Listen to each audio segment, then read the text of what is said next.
Silakan duduk.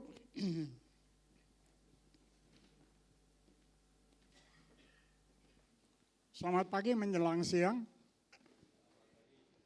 Semua baik ya. Saya juga baik karena Tuhan Yesus saya baik. Kita baik karena hari ini kita mengingat kembali perjuangan dari tokoh-tokoh bangsa kita yang telah berjuang sampai titik darah yang penghabisan yang menyebabkan kita sekarang dapat menikmati kemerdekaan dari penjajahan. Saudara, saya yakin bahwa kita semua sadar hari-hari yang kita hidupi sekarang ini tidak semudah seperti hari-hari yang lalu. Setuju dengan saya atau tidak?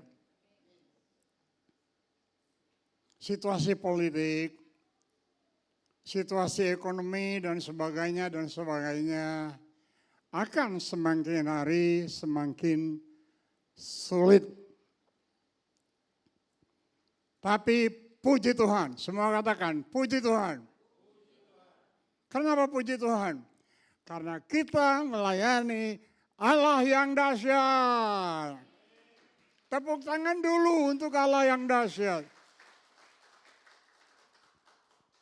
62 tahun lebih saya dan kekasih saya yang cantik selalu. Kalau belum kenal, would you like to stand up? Thank you, Suri.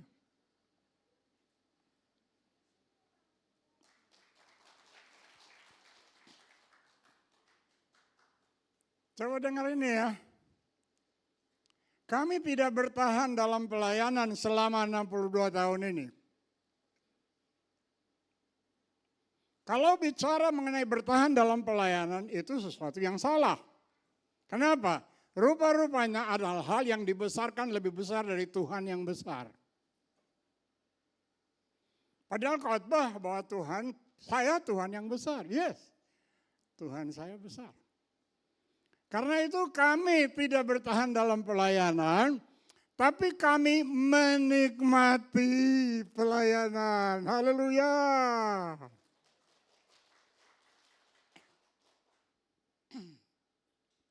Oleh sebab itu, izinkan saya transfer faith. Mentransferkan iman kepada kalian terhadap Allah yang besar yang kita layani. Saya mau tunjukkan kepada kalian bahwa firman Allah itu benar. Tidak ada yang salah dalam firman Allah. Tidak ada. Saya mau tunjukkan kunci bagaimana saya dan istri menikmati pelayanan sekalipun tidak ada tantangan-tantangan berat. Begitu? Sekalipun tidak ada tantangan-tantangan berat. Kira-kira begitu? Dalam pelayanan ada tantangan-tantangan apa tidak? Oh ada bos. Ada. Tapi kenapa harus besarkan tantangan toh? Pada Tuhan kita kan Tuhan yang besar. Sekali lagi tepuk tangan bagi Tuhan yang besar. Kuncinya di mana? Tolong tampilkan beberapa ayat yang sudah saya siapkan untuk dikhotbahkan pagi ini. Next, thank you. Silakan berdiri dan kita baca beberapa ayat ini bersama-sama. Menghormati firman Tuhan. Tapi saya tidak akan izinkan kalian berdiri duduk seperti yoyo tiap kali baca. Ayo kita baca. 1, 2, 3. Karena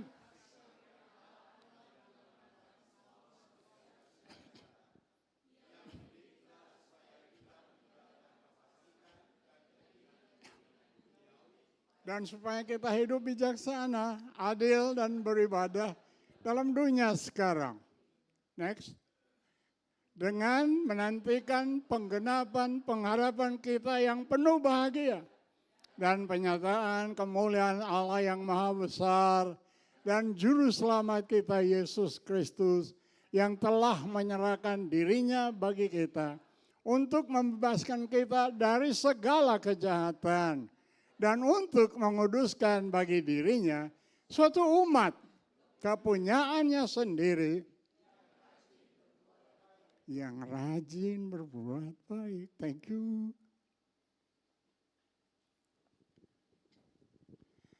Dari beberapa ayat ini, saya angkat tema dari khotbah. Itu tema dari khotbah. Dan ini kunci yang ada dalam kehidupan kami. Yang menyebabkan we enjoy life. Dalam pelayanan, menghadapi tantangan-tantangan berat. Saudara, kalau saudara sungguh yakin firman Allah benar, hari ini, besok, dan seterusnya, tatkala kalian diperhadapkan dengan tantangan berat, jangan khawatir.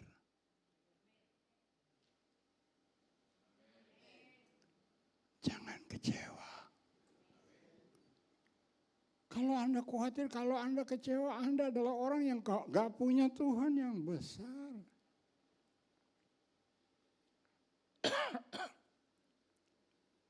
The transforming power of the grace of God. Kenapa ya? Oh, thank you Pak Pur. Rupanya nggak boleh khotbah buat kalian.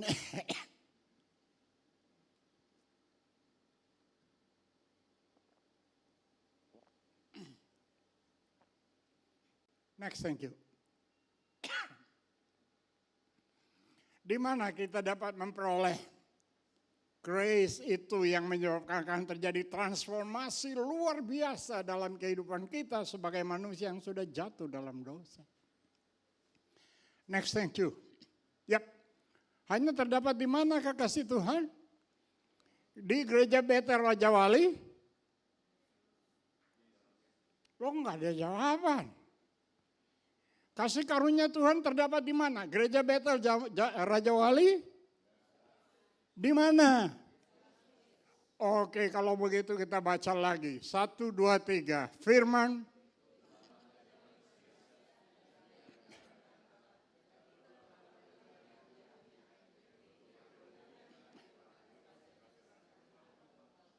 Ayat 16. Oh, sorry. Penuh kasih karunia dan ulangi penuh. Dan berarti kasih karunia itu tidak akan pernah habis dari hidup anak-anaknya. Sekali lagi ini session kedua, boleh tepuk tangan bagi dia. Ayat 16, baca dengan suara yang lebih banter sedikit. 1, 2, 3. Kita semua telah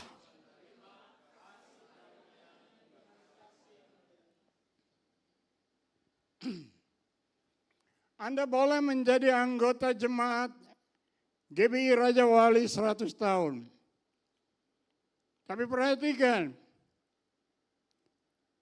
karena kasih karunia tidak terdapat di GBI Raja Wali, itu berarti Anda belum menerima kasih karunia itu. Kasih karunia hanya terdapat di dalam Yesus.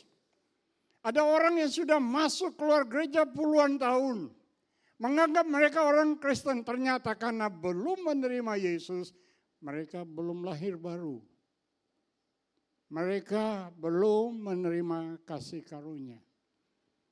Jadi saya menantang kalian semua dengan tujuan supaya Anda memastikan bahwa Anda sudah menerima kasih karunia yang nyata lewat Yesus Kristus. Sudah terima Yesus? Sudah terima kasih karunia? Lihat, keuntungan yang dapat kita peroleh. Next, thank you. Ya, yang pertama sekali. Kasih karunia ini tadi disebut the saving grace. Kasih karunia sudah nyata untuk menyelamatkan semua orang. Itu berarti saya yakin orang Kristen juga dapat, orang yang bukan Kristen juga dapat diselamatkan. Kenapa? Kasih karunia dinyatakan bagi semua. bukan hanya bagi orang Kristen. Kalau Anda tidak yakin bahwa kasih karunia dijatakan bagi semua, jangan pernah berdoa untuk keselamatan orang Islam. Jangan pernah berdoa untuk keselamatan orang-orang Hindu. Tapi kalau kalian yakin bahwa keselamatan ini disediakan bagi semua orang, doakan. Dan satu hari waktu kita masuk surga, Anda akan kaget. Saya tidak pernah yakin bahwa orang ini bisa masuk surga. Kok kenapa masuk surga? Karena dia sudah menerima Yesus, yang di dalam Yesus terdapat apa? Kasih karunia yang menyelamatkan. Saya tambahkan sedikit, boleh enggak? Tuhan kehendaki kita semua setia dalam kebaktian. Belum lama saya ketemu seseorang. Orang ini memang orang Kristen, sudah lahir baru tapi tidak mau ke gereja. Lalu dia bilang saya begini, kami mulai mau berbicara, dia bilang saya begini, Pak Sam, kita berdebat ya. Saya bilang dia begini, kalau Anda ingin berdebat dengan saya, Anda pemenangnya, saya sudah kalah sebelum berdebat. Lalu saya sambung dengan berkata, ayat Alkitab bukan alat untuk berdebat, sebab kalau kita berdebat, Anda akan mempertahankan kebenaranmu, saya mempertahankan kebenaran saya, maka terjadilah gap. Saya lalu berkata begini, kalau kita berdiskusi, saya mau. Sudah tidak pergi gereja lagi, tapi sudah lahir baru. Kita perlu setia ya, saudara. Tapi jangan lupa, dia bilang begini orang itu, terlalu banyak kemunafikan di dalam gereja. Dengar khotbah, pulang dari gereja, di gereja kelihatan seperti malaikat, tapi di rumah seperti setan. Untuk apa saya ke gereja? Saudara, saya percaya bahwa harinya akan tiba, kita akan kaget. Bahwa orang-orang yang meninggalkan gereja juga akan ada di surga. Kenapa? Mereka sudah lahir baru dan tahu menjaga kehidupan mereka di dalam kekudusan. Boleh saya terus? Halo? Kok kelihatannya menjadi tegang ya? Puji Tuhan yang terima kasih karunia, terima keuntungan. Keuntungannya apa? Diselamatkan. Diselamatkan dari apa? Semua ulangi. Murka Allah yang akan datang. Bapak Ibu, saya ini pengajar dan saya di rumah itu apa yang saya kerjakan selalu belajar. Tidak pernah berhenti belajar. Dan apabila kita mempelajari firman Allah dengan teliti, maka ada lebih banyak ayat-ayat tentang murka Allah dibandingkan dengan kasih Allah, dibandingkan dengan kelembutan Allah. Tapi murka Allah jarang dikhotbahkan. Iya atau tidak? Kita selamat dari murka Allah yang akan datang. Saudara, Matius 24 ayat 21, Yesus bernubuat dan berkata, akan datang satu masa yang sukar yang belum pernah terjadi sejak dunia diciptakan. Dan akan terjadi hanya saat itu dan sesudah itu tidak akan pernah terjadi lagi. Saat itu adalah saat antikris menguasai dunia. Saat itu adalah saat pencurahan murka angkara Allah ke dunia. Itu yang akan berlaku dalam masa yang singkat. Tapi sesudah itu murka Allah yang lebih dahsyat adalah yang belum terima kasih karunia Tuhan, mati langsung neraka. Menunggu di sana sampai dengan hari tahta putih. Semua manusia akan diadili dengan sesuai dengan buku yang mencatat perbuatan-perbuatan di dunia. Dan sesudah itu apa yang akan terjadi? Semuanya akan dilemparkan ke dalam neraka, ke dalam lautan api. Puji Tuhan, hari ini yang sudah menerima kasih karunia sudah dipindahkan dari murka Allah untuk hidup di dalam kasih Allah. Semua ulangi, saya. Kalau sudah terima Yesus, semua ulangi, saya telah dipindahkan dari murka Allah untuk hidup tiap-tiap hari di dalam kasih Allah. Praise God. Masa depan kita bahagia untuk selamanya. Tetapi jangan pikir dulu hanya masa depan. Bagaimana hari sekarang? Next, thank you. Yap. Kasih karunia ini adalah sanctifying grace. Kasih karunia yang menguduskan kita. Saya mohon kesediaan saudara untuk mengulangi lagi. Saya pasti, saya dapat hidup kudus di tengah-tengah dunia, situasi dunia. Semakin hari, semakin berdosa. Wuhuu. Anggota jemaat dari gereja GBI Raja Wali akan bersinar di Cirebon. Boleh bersaksi dan itu perlu. Tapi tidak bersaksi pun tidak jadi soal. Kenapa? Di tempat di mana Anda bekerja, sinar Kristus bersinar lewat kehidupanmu. Saya pesan kepada putra saya yang dulu bekerja dalam satu perusahaan raksasa Amerika. Dan masih muda, sudah diposisikan sebagai manajer. Dan saya sendiri kaget, satu hari dia datang kepada saya dengan wajah yang cemberut. Biasanya anak saya ini kalau datang kepada saya senyum, lalu bersenda gurau, kali ini wajah cemberut. Lalu saya tanya, ada apa Ron? Dia berkata, saya punya problem berat, Papi. Problem apa? Saya pecat karyawan yang gajinya paling tinggi dalam perusahaan Amerika. Kaget. Loh, belum usia 30 tahun sudah ditetapkan menjadi manajer yang punya hak untuk pecat. Dengar saya ini ya. Anak ini saya pernah pesan, jangan pernah tinggalkan kedudukan dalam perusahaan gara-gara pelayanan.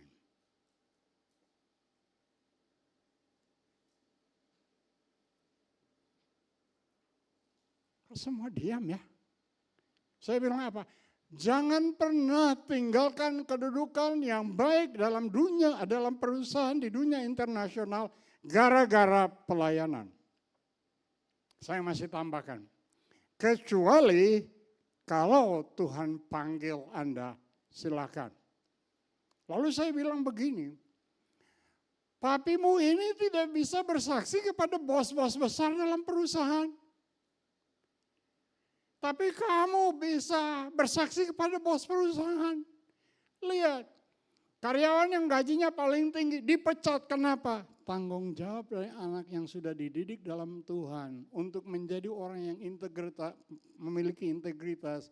Dan kalau ada karyawan yang memang tidak betul dengan pekerjaan, silahkan karena you bertanggung jawab.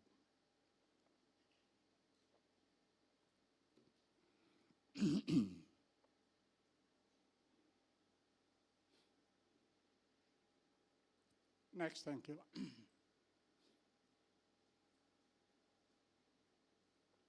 Semua kita dapat hidup kudus di hari-hari sekarang. Kalau bicara mengenai keselamatan, kita terima karena kasih karunia. Tapi sesudah kita diselamatkan, Tuhan Allah masih izinkan kita untuk tinggal di dunia. Dengan tujuan kehidupan Kristus bersinar lewat kita. Hidup yang kudus. Dan kita semua dapat hidup kudus kalau kita melakukan tanggung jawab kita. Jadi berbicara mengenai kehidupan kekudusan itu merupakan kerjasama antara manusia yang diciptakan dengan kehendak bebas dengan Allah yang memberikan kepada kita kasih karunia. Tanggung jawab kita adalah to say no. Adalah satu terjemahan yang bagus dalam bahasa Inggris. To say no for sin. Dan keinginan-keinginan dunia. Itu ada dorongan dari dalam kita itu. Kasih karunia dari dalam kita. yang memampukan kita untuk tidak. Kalau dulu memang saya begitu, tapi kalau sekarang sudah tidak lagi. Karena sekarang Yesus ada dalam saya, haleluya.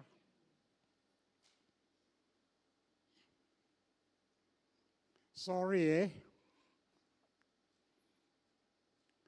saya terlalu banyak belajar dan saya ikuti talk show antara seorang profesor di Jakarta dengan seorang pendeta.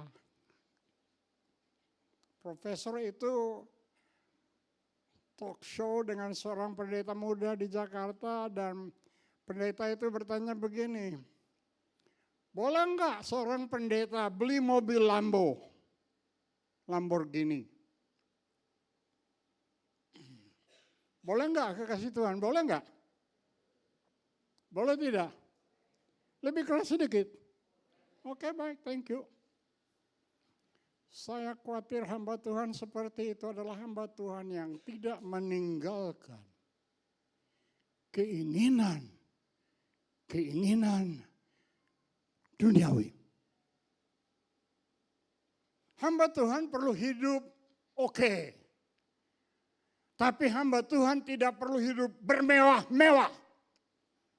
Kalau saudara setuju dengan saya, katakan amin. Nah, Anda setuju dengan saya. Kemudian profesor itu bilang begini, pendeta ini tidak bisa menjadi contoh buat jemaat. Setuju? Setuju, itu profesor bicara. Saya punya seorang teman datang dari Hawaii. Dia antipati sekali dengan siapa? Pendeta-pendeta yang punya jet pribadi.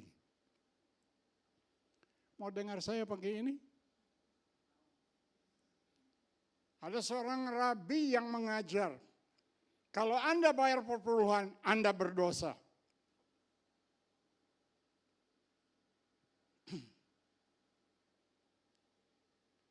Saudara yang saya kasihi, uang banyak yang Tuhan berikan ke gereja perlu dipakai bukan untuk kepentingan pribadi. Perlu dipakai untuk apa? Penginjilan ke seluruh dunia. Tepuk tangan bagi Yesus Tuhan. Perlu dipakai untuk apa? Dirikan panti jompo. Perlu dipakai untuk apa? Dirikan panti asuhan. Panti asuhan Kristen, panti jompo Kristen di mana sinar dari Yesus bersinar lewat keberadaan kita sekalian. God bless you. Saya dan istri tidak punya banyak harta kekayaan. Tapi kami bahagia dalam hidup. Are you happy, sweetheart?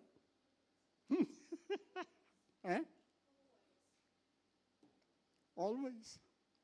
Ada duit, happy. Tidak ada duit, happy. Ada siapa? Ada siapa? Yesus yang adalah sumber kebahagiaan dari kehidupan kami. Kalau kita say no untuk pengaruh dosa, kalau kita say no untuk keinginan dunia, tampillah orang Kristen yang hidup dalam kekudusan sebab karya kasih karunia dari dalam sanctifying grace yang menyebabkan kita hidup bersih untuk kemuliaan Bapa di dunia saat sekarang ini. Next, thank you. Kasih karunia Allah yang kita pelajari dari Titus pasal 2 merupakan prioritizing grace. Berapa dari saudara yang memiliki harapan bahagia yang tertulis dalam ayat yang ke-13 itu? Harapan bahagia akan kedatangan Yesus. Pasti semua bukan? Halo, pasti semua bukan? Pertanyaan. What is next? Apa yang sedang akan terjadi sesuai dengan prophetic kalendernya Allah mengenai dunia ini? Ada banyak umat percaya di seluruh dunia yang menganggap Oh, semuanya akan berjalan seperti biasa. Jadi hidup seperti di zaman Nuh. Tidak mengetahui apa yang segera akan terjadi. Bagi kita, kita harus tahu apa yang segera akan terjadi dengan semua situasi yang kita lihat. Semua ulangi. Rapture. Rapture beda dengan kedatangan Yesus kali yang kedua. Rapture itu Yesus datang hanya di udara. Untuk apa? Menyambut gerejanya. Haleluya. Dan tidak ada satu tanda membuktikan Yesus segera datang di udara. Tidak ada. Tanda mengenai kedatangannya kali yang kedua, kakinya berpijak di Bukit Zaitun sudah terlalu banyak terjadi. Itu yang ditulis dalam Matius 24. Tapi tanda mengenai rapture tidak ada sama sekali. Itu sebabnya kita harus siap sedia setiap saat.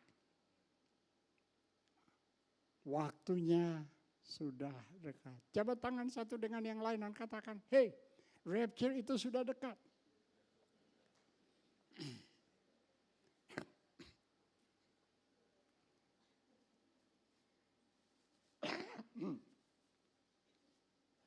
Kesempatan untuk break.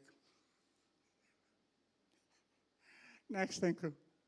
Saya cuma ambil satu saja tanda bukti bahwa rapture itu sudah sangat-sangat dekat. Ini, lembu merah dan pendirian tempel yang ketiga. Tempel yang kedua dirobohkan oleh Panglima Titus dan pasukannya dari Roma. Itu dihancurkan. Dan sampai dengan hari sekarang ini, saudara, untuk 1900 tahun, tidak ada lembu merah yang lahir ke dunia. Tapi 3 tahun yang lalu, lembu merah sudah ada. Lalu, imam-imam ahli, yang ahli dalam pembangunan Bait Allah ketiga, mereka datang ke Texas dan di sana mereka temukan 5 lembu merah. Mereka datangkan ke Yerusalem. Saya tidak perlu terlibat ke sana, masuk ke Hamas, saya tidak perlu. Tapi lalu mereka datangkan 5 lembu merah ke Yerusalem. Dari 5, 2 afkir. Tapi 3 pas. Semuanya tidak ada cacat. Lembu-lembu yang belum pernah dipakai, yang sempurna. Untuk apa lembu ini? Lembu ini akan dikorbankan, dibakar, kemudian debunya dicampur dengan air untuk menyucikan baik itu imam besar atau semua yang akan terlibat dalam pembangunan Bait Allah yang ketiga. Bapak Ibu, saudara yang saya kasihi, coba dengar ini ya. Persiapan untuk membangun Bait Allah yang ketiga, semuanya sudah lengkap. Tidak ada yang belum lengkap, semua sudah lengkap. Itu berarti apa? Hanya tinggal tanggal mainnya. Kapan akan dibangun? Dengar ini, tatkala Yesus kembali mengangkat gereja, saat itulah antikris menyatakan diri. Karena waktu Yesus datang mengangkat gereja, maka yang menahan pergerakan dari antikris sekarang sudah menghindar. Antikris tampil, dan setelah dia tampil, dia mengadakan ikatan perjanjian dengan Israel. Dan sesudahnya mengadakan ikatan perjanjian dengan Israel, maka dunia siap sedia memberikan izin untuk Israel membangun itu tempel. Dan tahukah saudara, setelah tempel itu dibangun 3,5 tahun kemudian, siapa yang akan membuat tahtanya di dalam tempel itu? Antikris. Lalu dia akan perintahkan seluruh dunia harus sujud menyembah kepadanya, yang tidak punya tanda 666, tidak bisa berbelanja dan sebagainya dan sebagainya. Tapi puji Tuhan, gereja sudah diangkat. Halo? Tapi puji Tuhan, gereja sudah diangkat. Nah, lihat, waktunya sangat singkat. Kedatangan Yesus sudah sangat dekat. Nah, dalam waktu yang singkat ini, apa yang harus kita kerjakan? Next, thank you. Lihat. Maka pikiran orang percaya yang didiami oleh kasih karunia Allah itu, mereka akan fokuskan perhatian mereka untuk semua aktivitas yang mereka lakukan di dalam dunia ini. Tujuannya adalah untuk masa kekekalan. Akan berdiri setelah gereja masuk surga. Hal pertama yang akan terjadi, semua berdiri depan kursi pengadilan Yesus Kristus, termasuk Papur. Betul ya Papur ya. Lalu Tuhan akan meminta laporan pertanggungjawaban. Duit yang saya berikan kepada kamu, kamu bikin apa? Oh Tuhan, duit banyak yang Tuhan beri buat saya. Saya Lamborghini Tuhan. Ingat ini, kita datang dalam keadaan telanjang. Kita akan kembali dalam keadaan apa? Tapi saya berharap waktu kita kembali, Tuhan akan berkata begini, well done, good and faithful servant. Berbahagialah kamu, hamba yang baik dan yang setiawan, yang telah mengelola keuangan yang saya berikan kepadamu. Bapak Ibu, berhadapan dengan kursi pengadilan. Kira-kira Anda punya harta di surga atau tidak? Saya harap ada. Nah, waktu ini sangat singkat. Marilah kita kumpulkan harta sebanyak-banyaknya di surga. Karena di mana hartamu, di situ ada hatimu.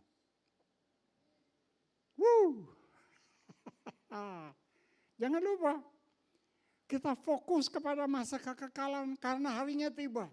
Kita akan memerintah dengan Yesus bukan untuk 1000 tahun. Tapi untuk bahasa Jawa, bahasa Solo. Untuk selama-lamanya. Berapa yang ingin memerintah bersama Yesus selama-lamanya? Saya juga mau. Karena kita diciptakan untuk memerintah. Bukan untuk diperintah. Next, thank you. Saving grace, sanctifying grace, prioritizing grace. Semua ulangi, energizing grace. Anak muda, berhadapan dengan tantangan seberat apapun, Anda pasti tampil menjadi lebih dari pemenang. Katakan amin. Bapak Ibu, Anda berhadapan dengan tantangan seperti apapun di dunia akhir zaman, Anda pasti tampil sebagai orang yang lebih dari pemenang. Karena bersama dengan Yesus apa? Bersama dengan Yesus apa? Kita menjadi orang-orang yang lebih dari pemenang. 2 Korintus pasal 12 ini, Rasul Paulus sedang menjelaskan mengenai penderitaan yang luar biasa yang ia alami. Dan coba dengar, penderitaan ini berasal dari setan. Dari siapa? Dari siapa? Dia berdoa 3 kali, Tuhan, biar duri ini. Tuhan tidak kabulkan permintaan doanya. Kenapa Tuhan tidak kabulkan permintaan doanya? Sama dengan Ayub. Dapat izin dari Tuhan, setan kasih macam-macam. Tapi lihat tampillah tokoh-tokoh beriman yang luar biasa. Tuhan tidak mengabulkan doanya. Karena Tuhan izinkan tekanan ini dengan tujuan. Paulus menjadi rendah hati. Ada orang sombong di surga tidak? Ada orang sombong di surga atau tidak? Dibuang dari sana kekasih Tuhan. Kan Lucifer dibuang dari sana karena keangkuhannya. Nah, energizing grace. kemampuan yang diberikan bagi kita untuk mengatasi semua tantangan karena Allah mengasihi kita. Dan Dia kehendaki kita tampil sebagai pemenang. Tadi menyanyi untuk terima kemenangan, iya kan? Di sisi yang lain, Tuhan tidak kehendaki kita hidup dalam dunia tanpa bekerja. Iya atau tidak? Menjadi pengusaha, menjadi guru, menjadi karyawan, menjadi pendeta seperti saya.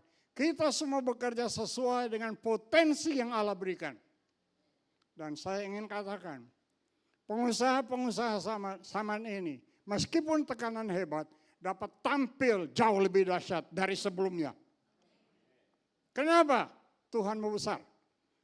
Tuhan ingin menyatakan kedahsyatannya lewat kehidupan pengusaha yang telah menerima kasih karunia dari Allah. Next, thank you. Baca sendirilah di rumah ayat-ayat itu. Oke lah kalian baca, saya dengar kalian baca. Efesus 2 ayat 10 saja, silakan. 1, 2, 3.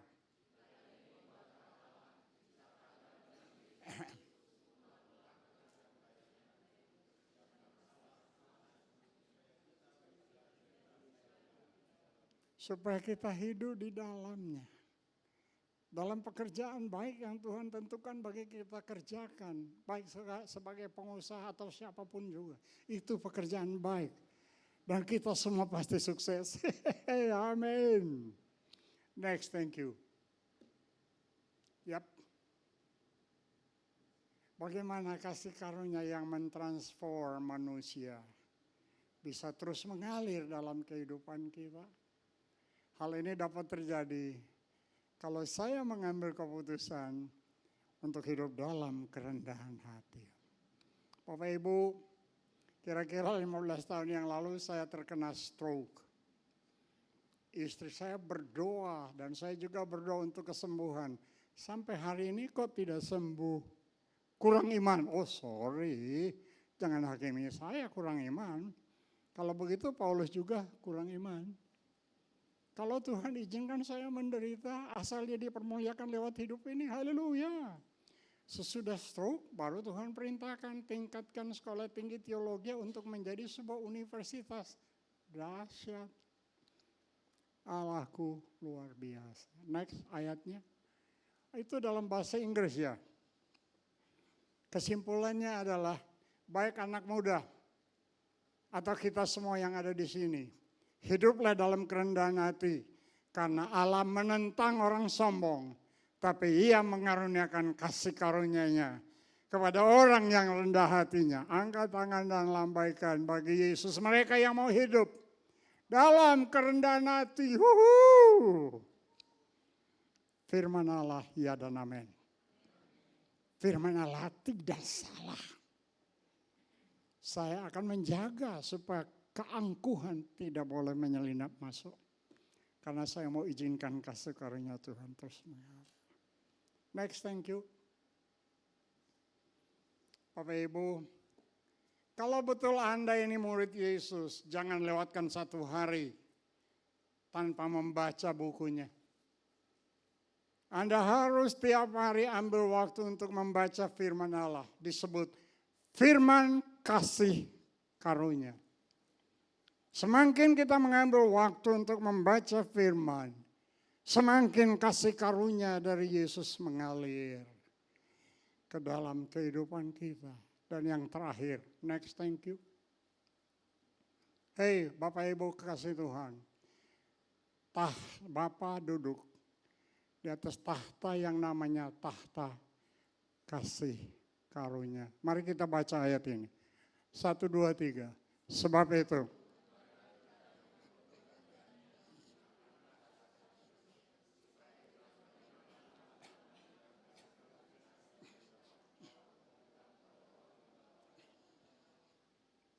lihat, kalau di antara kalian sedang diperhadapkan dengan situasi yang sangat berat, kalian tidak mampu mengatasinya, kasih karunia Allah selalu memampukan kita untuk melakukan hal yang kita tidak mampu lakukan. Katakan amin. Saya ulangi, kalau saudara sedang diperhadapkan dengan tantangan berat, di mana kalian tidak tahu bagaimana jalan keluarnya, dengar ini. Kasih karunia Allah tersedia sekarang bagimu. Datanglah ke tahta kasih karunia Bapa sebagai anak yang baik. Karena Bapa kita peduli terhadap kita. Saya belajar arti dari kata grace. Yang dalam bahasa Grekanya charis. Ilustrasinya adalah seperti seorang ayah yang begitu mengasihi anak-anaknya. Bila anak-anak macam-macam, problem anak adalah problem Bapak. Saya ulangi, problem anak adalah problem Bapak. Haleluya. Saya akhiri dengan kesaksian saya. Bulan Januari yang lalu, kami ada di Wellington, New Zealand. Terima sebuah berita dari Tawangmangu. Tidak ada duit sama sekali untuk membayar upah atau gaji dari dosen-dosen baik itu di IKBP institut kami atau juga di sekolah teologi. Saat itu sebagai seorang pemimpin manusia, pikiran saya menjadi kalut. Setan datang dan bicara, itu karena kamu. Kalau bukan karena kamu, dosen-dosen ini tidak dari Tawangmangu. Tapi karena kamu yang berani untuk tingkatkan sekolah menjadi university, itu sebabnya ini tanggung jawabmu untuk bayar mereka semua. Saya mengajar tentang tahta kasih karunia. Menghadap tahta kasih, oke. Pagi lagi gelap saya datang kepada Bapak. Dan saya berkata begini, Pak, firman-Mu mengajar hamba-Mu. Jangan khawatir mengenai apapun juga, betul? Pak, hamba sedang khawatir, ampunilah hamba-Mu. Sampaikan dalam permintaan doa. Semua yang Anda kehendaki. Yang Anda inginkan, wah itu luar biasa itu. Dalam doa dan ucapan syukur, damai sejahtera menguasai hidupmu. Sementara saya bicara dengan bapak saya dapat impresi dari bapak. Dan impresi itu dalam roh berkata begini, apa yang ada di tanganmu? Saya terus ingat, kira-kira saya dan istri kumpul-kumpul duit sedikit-sedikit, sudah 5 tahun barangkali, dan ada $6.000. Setelah Bapak tanya, ada apa di tanganmu? Saya ingat, Yesus bertanya kepada murid, ada apa di tangan kalian? 2 roti dan 5. Saya terus tahu, kesimpulannya saya harus serahkan ini. Bangun pagi saya datang kepada kekasih saya dan saya berkata, kita kan punya duit $6.000 di bank, kirim semua ya. Dia berkata begini, 5.000 lah. Oke. Saya kirim 5.000 ke Indonesia. Sore harinya hari yang sama. Ada seorang pengusaha dari Bandung yang datang bertemu dengan kami sebelum kami tinggalkan Indonesia ke New Zealand. Itu pertama kali kami kenal mereka. Mereka kirim 200 juta buat kami. Dan yang mengirim berkata begini, uang 200 juta ini khusus untuk Tante Carol. Tidak boleh untuk yang lain-lain. Mana mungkin. Kami terima 200 juta, kami kirim ke Indonesia. Menerima pertolongan pada saatnya. Karena masuk kepada Bapa di dalam tahta kasih karunia-Nya. Sebelum saya mengakhiri khotbah ini, saya ingin menantang semua yang disebut anak Allah. Kalau saudara sedang diperhadapkan dengan problem berat, jangan membesarkan problem. Mari sekarang kita datang ke tahta kasih karunia Bapa. Lalu apa? Sampaikan semua keinginan. Itu Alkitab bilang begitu, keinginanmu. Waktu saya berdoa dengan Bapak, saya bilang, Pak, saya ingin agar supaya uang itu semuanya turun agar bisa selesai. Dan Bapak dengar, Bapak lakukan. Bapak sangat mengasihi kalian semua.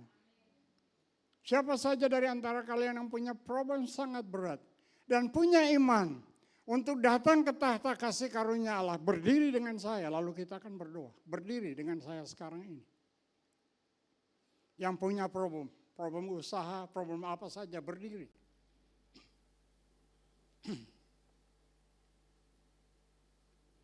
Saya memberi kesempatan sekali lagi, semua yang punya problem, yang ingin datang kepada Bapak dan lihat bagaimana problem Anda dipecahkan begitu, karena Anda berdoa kepada Bapak di surga, berdiri dengan saya.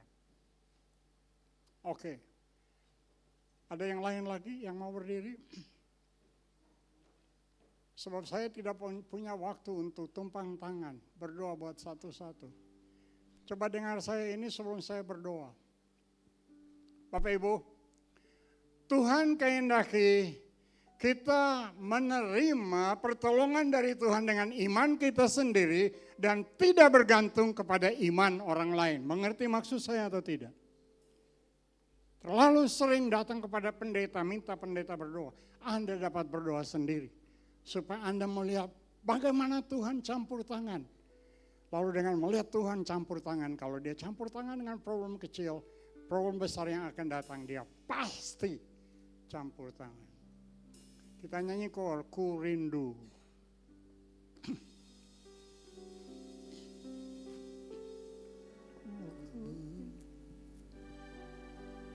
Melakukan firman-Mu itu. Ku rindu setiap waktu. Kenal kor itu ya? Ku rindu setiap. Karena saya sudah lama tidak pimpin penyembahan, daripada nanti saya angkat salah nadanya, kali ku rindu setiap waktu.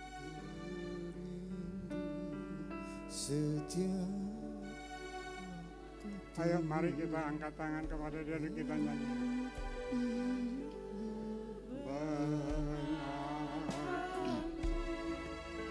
Bukan dengan kuatku, namun karena Roh-Mu,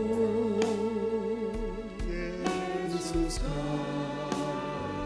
yang terpegang teguh.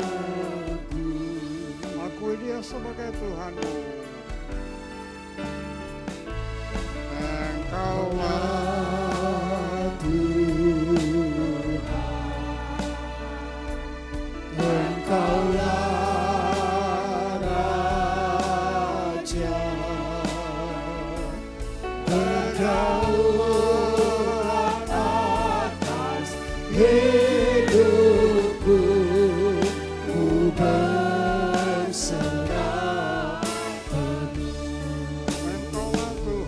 Engkaulah Tuhan, Engkaulah Raja, berdaulat atas hidupku, ku berserah penuh. Engkaulah Tuhan, Engkaulah Raja, berdaulat atas hidupku, ku